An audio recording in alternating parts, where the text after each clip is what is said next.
বছর বছর বাড়ছে ভূমিকম্পের সংখ্যা। 2017-তে বাংলাদেশ ও কাছাকাছি এলাকায় 28টি, 2023-এ 41টি এবং 2024-এ 54টি ভূমিকম্প রেকর্ড করেছে আবহাওয়া অধিদপ্তর। সবশেষ মাত্র 36 ঘন্টার ব্যবধানে 4 বার ভূমিকম্পে বেড়েছে সংখ্যা। সার্বিক পরিস্থিতিতে নড়ে চড়ে বসেছে সরকারও। সোমবার এ নিয়ে প্রধান উপদেষ্টার সঙ্গে হবে উচ্চ পর্যায়ের বৈঠক।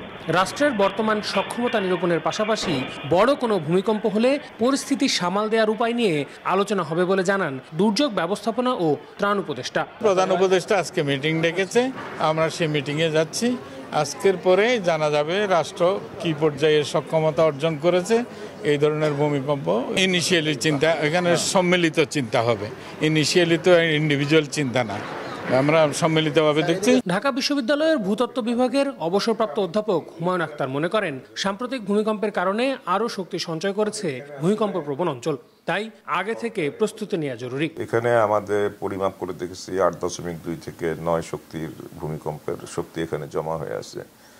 তো আমরা দীর্ঘদিন ধরে এই সতর্কবার্তা আমরা বলে আসছি এবং আমরা গত শুক্রবারে সেটাই একটা আভাস পেলাম।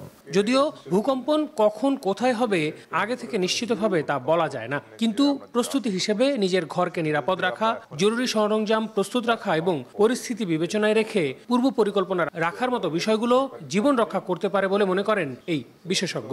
ভূমিকম্পর জন্য যে আমরা যেটা আশঙ্কা করছি সেটা যদি আমরা এখনই প্রস্তুতি নিই, এবং এই প্রস্তুতিটা হচ্ছে স্বল্পমেয়াদী, মধ্যমেয়াদী, দীর্ঘমেয়াদী, এবং আমি সবসময় জোর দিয়ে আসছি, সবাইকে বলে আসছি, আমাদের ইমিডিয়েট হচ্ছে স্বল্পমেয়াদী পরিকল্পনায় যাওয়া উচিত। এর বাইরেও সচেতনতা তৈরির পাশাপাশি প্রশিক্ষিত জনবল তৈরি করে নিয়মিত মহড়া এবং ঝুঁকিপূর্ণ ভবনে অভিযান পরিচালনায় জোর দেন সংশ্লিষ্টরা।